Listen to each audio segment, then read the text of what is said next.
It does not take that long to become a phenomenal communicator in a very short amount of time. So, the first thing...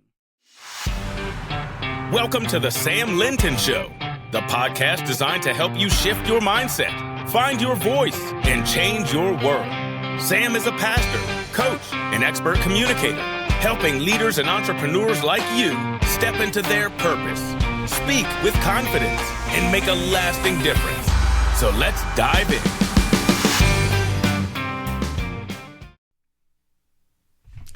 All right. I am going to over-deliver today.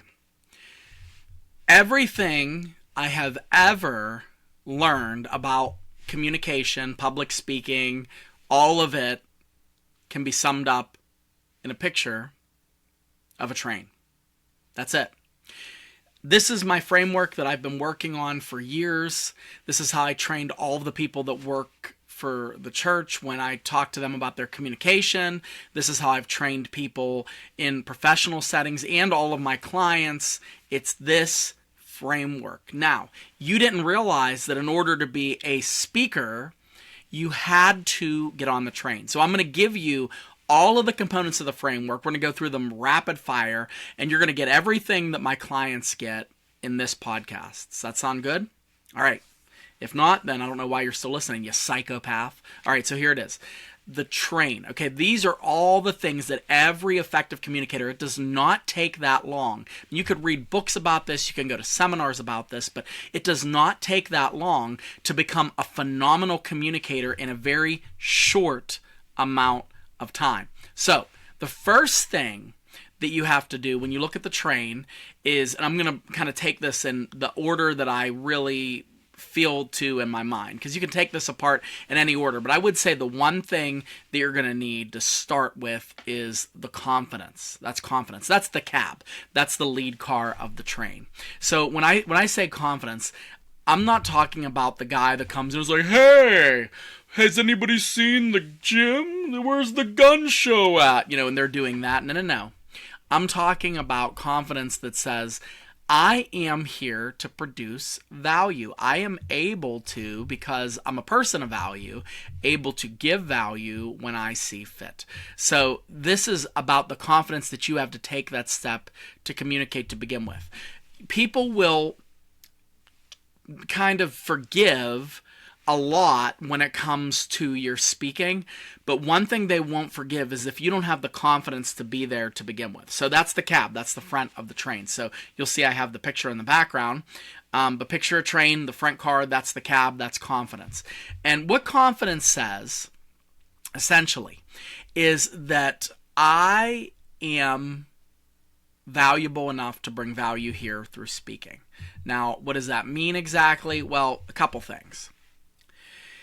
You, right now, have already experienced in your life some sort of success. You're like, oh, you don't know what I'm going through right now, Sam. Oh, man, I got a lot. Let me tell you how I know you're successful. You are listening to my velvety baritone on some sort of a device, some sort of a supercomputing device that you pick out of your pocket and you listen. And as you listen, you are able to take that in. So you bought that phone. That sounds dumb, but that's one little bit of success. Now, I know I'm really, really being micro on this, but let's take it out. Like, you have some sort of success in your job. You landed that job. You were able to get that interview. You were able to ask that girl that you love to marry you, and she said yes. You were able to deal with COVID and you came through that and you didn't implode. You were able to handle some tragedy. You have other areas of your life that you can draw confidence from. So, confidence is the lead.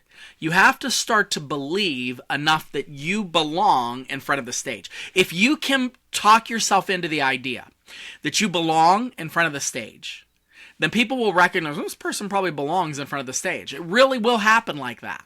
But you have to borrow confidence from other areas. A lot of times when people talk about themselves communicating or leading a meeting Or if they're a newly installed executive leader and they're trying to make the connection with the people who are running the organization, they'll say, I just don't know if I feel good enough to pull this off, or I don't know if I belong there. You have to realize that you belong there. You have the confidence, and the cab is what leads the train. All right, so that's the first thing. You got to get that confidence. So borrow from other areas in your life where you killed it, whether you're health and fitness, money, whether it's a goal you slayed, you ran a marathon. I only tend to run when something's chasing me. If you see me running, you should run too. I know it's a corny joke, but it's true. I don't run. I walk a lot. I do. I'll walk places. But if you see me running, it's because I'm trying to outrun a tornado or a bear, in which case you should run. I'm not going to be very fast. You'll outrun me. But if you ran a marathon, that's a big deal. There's a lot. That's like a bucket list thing. Like, I want to run a marathon someday. A lot of people don't do that. And what happens is we succeed in an area and we win, and then we're like, oh man, I'm really bad at this. Well, nobody is good at something that they try for the first time. We have to practice being amateurs. And the same is true for your communication. You can borrow confidence and go, well, I was able to get that project in under deadline and under budget, so I can probably do this. I was able to handle overcoming this problem in my marriage, so this means I could probably handle this. When I was going through my issue with panic attacks with regard to speaking, I wrote a book about this called Kill My Fear, conveniently located behind me. But in the book, I talked about how I would write down things that, and again, I mentioned before, I'm a Christian. I would write down things that God had brought me through. And I said, if God brought me through this tragedy, he can also bring me through this problem I'm having with speaking. So it gave me confidence enough to try and to continue. All right? So confidence, that's the first thing. Now I'm going to say the second one that's right in line with confidence, and these don't go in any particular order. I have a book that I'm working on that goes through all of these. But the next thing I would say, if confidence is your essential, this second part is your essential. That's the train seats. That's the train seats, and that would be your audience. So who are you speaking to? Who is it? Is it your team? Is it your potential clients? Is it a group of contractors? Is it randos because you're giving a keynote? Like, who is it that your audience is? Who your audience is going to determine how you approach the talk. For instance, if I am working with, and I have a group of people that I coach that are into blue-collar trades work. But if you're like ready to poo-poo on blue-collar work, just remember, keep this in mind. Those blue-collar guys that I coach make more money than most of the people in the white-collar businesses that are like breaking into those businesses, just so you know. So I'm not saying it's one way or the other, but I would not spend time talking to the blue-collar people about anxiety concerning running a meeting. I'm not going to do that because it's not their problem. Let me tell you what is their problem. Their problem is how to do a sales call when they don't feel comfortable making a sales call. All right, now if I'm talking to executives, I'm not going to talk to them about what happens what do you do when a piece of equipment breaks in a factory that you're the CEO of the company in this, of a bunch of factories.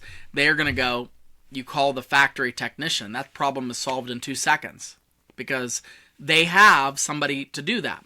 So that's not their unique problem.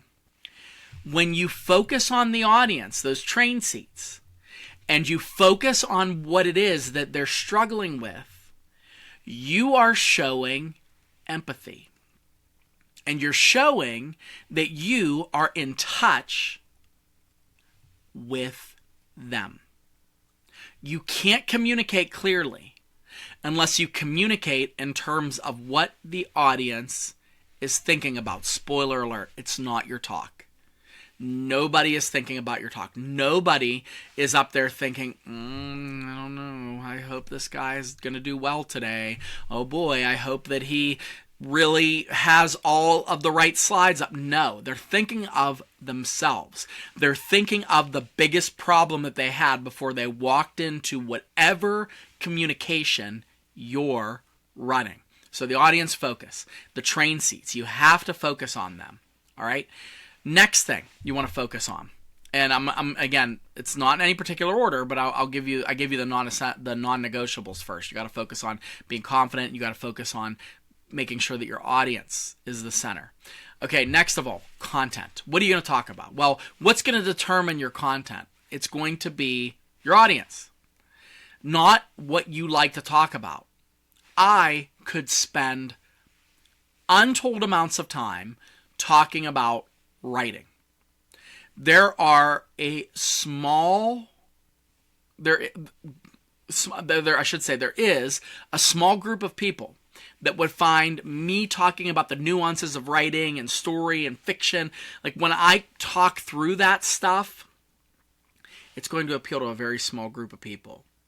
So if I am going to deliver a talk in front of business owners, I'm comfortable talking about writing, but I'm not going to give them content about writing because that's not what they're there for. Unless it were a workshop that I just did about writing, then yes, of course I'm going to talk about that.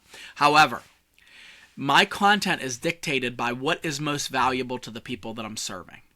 And another pro tip, and I talked about this a couple podcasts ago when I talked about the number one, or the first 5 years, and one of the number one things that people do. One of the number one things that people do is we over prepare. And I'm not saying don't prepare. I'm saying we over put content in. We want to squeeze an encyclopedia worth of knowledge of your field, like you and your field, into one conversation, one talk. It's not going to happen. So the audience focus is not only going to determine what you talk about, but it's also going to determine how much. Because your audience doesn't need to know everything you know. They need to know what is most important for them. Let me say that again for the folks in the back. Your audience doesn't need to know everything that you know. They need to know what's most important for them. So, for instance, if that means that they are looking for marching orders from you concerning their business, like what their plan is, they don't need to know that you have a 10-year plan for the company and how you're thinking it's going to happen with the shift of AI and technology. They don't need to know that. They need to know what they're doing, how that impacts what your vision is today. You have to be discriminating enough about your content to know when you're landing based on how you are communicating with people. And so your audience focus is going to determine the level of content, what type of content. It's going to determine how you cut that content. And it's going to determine what's most important. You see kind of how all these build? So you can't have a train without a cab that's leading the train, unless it's a Tesla train, which is probably going to drive itself and you won't even need a cab in there. You won't have a train unless you have audience members, unless you have seats that are carrying people, that are carrying someone to a destination. And third of all, unless you have content, unless you have the fuel, that's the fuel, by the way, you're not going to go anywhere. So I can sit here with no fuel and just stay at the train station and talk about hopes and dreams, and I could just randomly tell you a story, and there's this time I went to this thrift store and this farm, and somehow I developed a southern accent. Like, you can discover all that, determine all that, and it's not going to go anywhere unless the audience is the focus. So again, shift your focus to the audience. Let's get confident that you deserve to be in front of that audience. And let us get ourselves confident enough to actually move through and take them on a journey. All right. Speaking of journeys, let's go through the next components, shall we? Pacing. Pacing. Those are the train tracks. That be the train tracks. All right. Now, the pacing, this is particularly interesting. Over our discussion a couple podcasts ago, I'm not sure when because my brain, everything blends together. But we talked about pacing and how one of the characteristics of a communicator who is becoming more mature, Golden Girls-like, mature, seasoned. My wife, this is just an aside, my wife turned 40 just this past week, and I'm 40. I'm actually older than 40. I don't want to say how much older, because it's none of your business. It's none of your business how old I am. It's your business how old my wife is. That's your business right now. But I made a bunch of jokes with her about how she's turning 40, and I kept talking to her about ways that, you know, she's now 40 and things that are going to happen, and I kind of guided her into the land of 40. Well, what I did, because I'm an amazing husband, is I plugged into AI, give me 20 borderline insulting things to call somebody who is aging without actually insulting them. And I told her it was my goal for the whole day of her being 40 to try to use these in popular, regular conversation. Not, I'm just going to tell her them, but I'm going to actually use them in conversation. She jumped ship when I called her a seasoned battle warrior. Then she knew. She's like, Sam, this doesn't even make sense. I'm like, but you are seasoned and you've been through some battles. Like, she didn't like it. All right, so my point of this is pacing. When you become a seasoned speaker, you are going to start to vary your pacing. And that means how fast you speak. And that is the train track. So picture the train being on the track. There are times when you're on a train ride where it's going to slow down based on what? The bend in the road. Maybe it's going to slow down based on where you are in the terrain. Maybe if there's any kind of elevation. I'm not a train engineer, full disclosure. But your pacing, the older you get in your communication, is going to vary. And it's going to vary in a different way. It's a good thing. So you want to make sure that your pacing is varied. And pro tip, most of the time you're communicating too fast. I have coached hundreds of people on speaking over the years. Maybe once did I ever tell someone, okay, let's pick the pace up. Like, it's almost never. Most people are speaking at a pace that is so fast, their audience can't keep up with them. And on top of that, their brain can't keep up with them. So your pacing has to be in such a way that it's keeping the train on the track, it's keeping moving, it's keeping everybody together, but it varies. So when I'm excited, I'm changing my pacing. When I am trying to drive a point home, I might say one word at a time.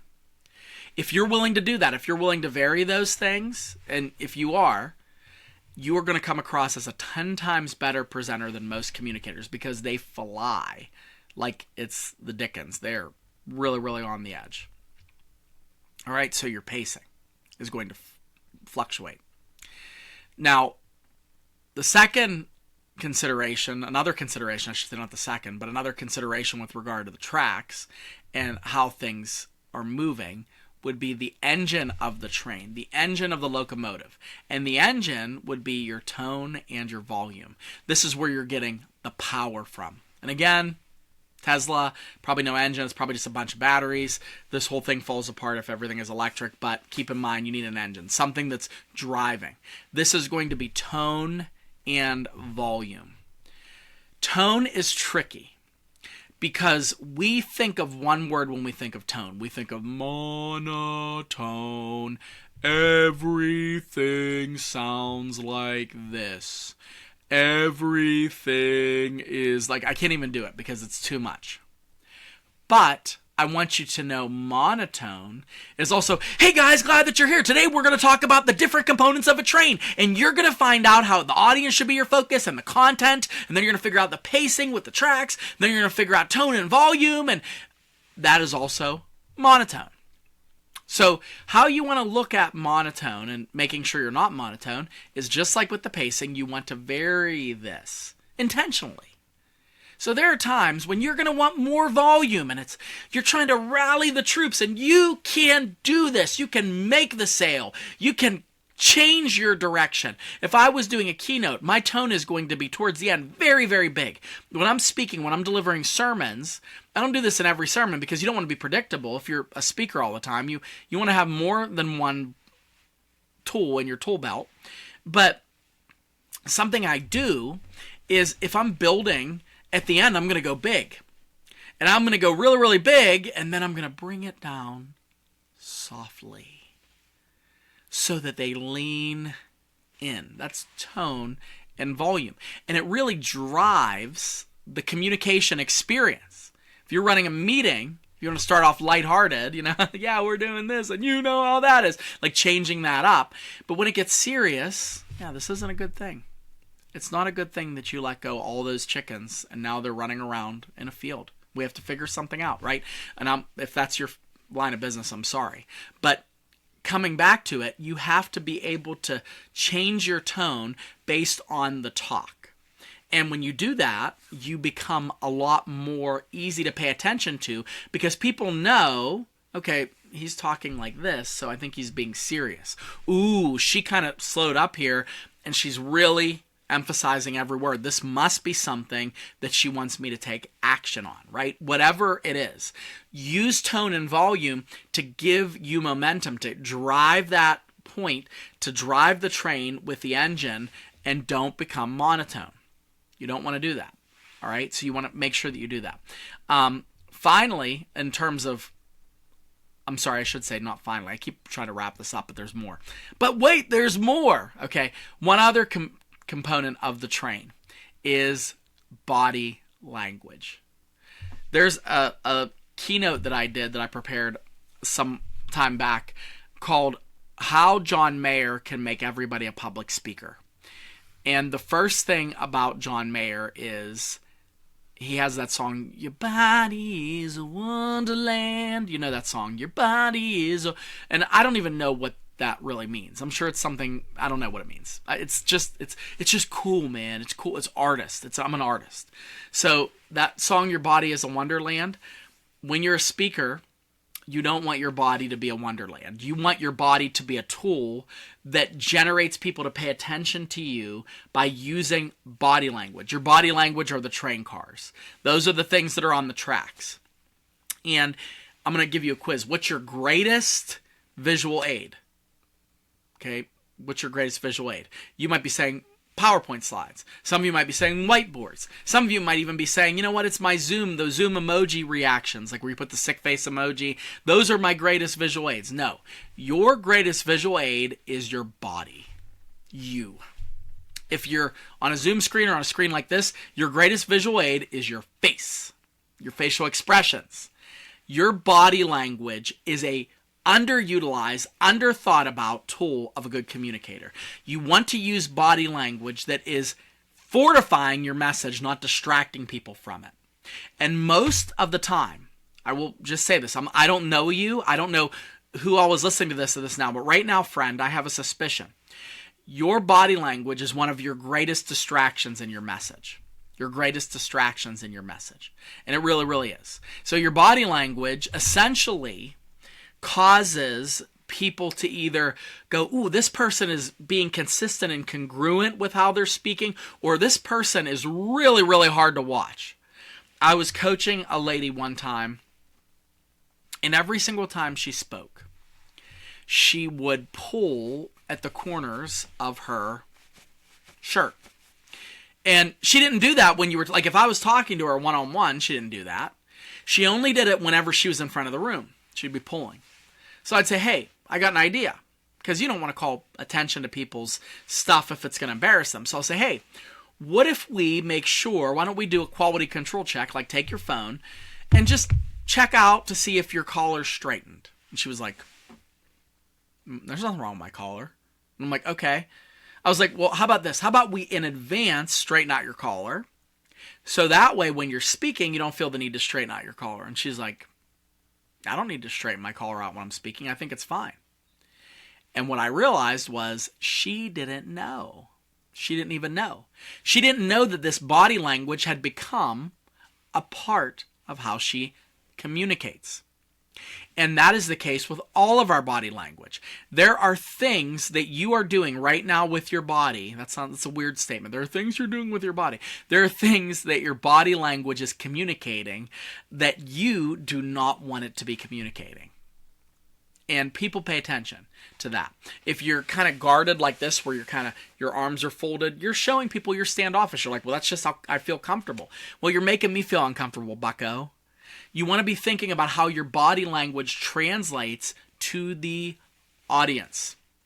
So when I coach people on body language, you have to be aware of how that affects your message. Because I said this in a couple podcasts ago, the more you start to speak on a regular basis, the more you are going to find that those things, how you say what you say, the tone, the volume, the pacing, those things are going to be more important than your content. Because you're trying to make a connection with your content by doing these things in a way that is adding and not distracting. So your body language. You are not John Mayer, therefore your body is not a wonderland. All right? Okay, we're doing good. Couple more things to consider. The last thing, this is it, last thing, is self-perception. Self-perception. And that would be baggage.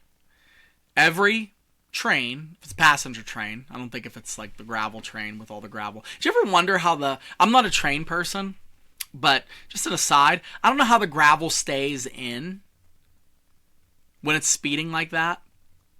Like, I know that when I have snow on my car, then when I pick up speed, like the snow comes off the car. But if I've seen trains and there's like all that gravel, it's like pew, pew, pew, the gravel, it stays. I'm like, I'm waiting for gravel just to be falling off. So if anybody has any idea why the gravel doesn't leave, podcast at SamuelLinton.com, please. So what we're talking about. Oh, yeah. Okay, so the baggage is self-perception. It's how you view yourself as a speaker. Now, there are two dark sides of this.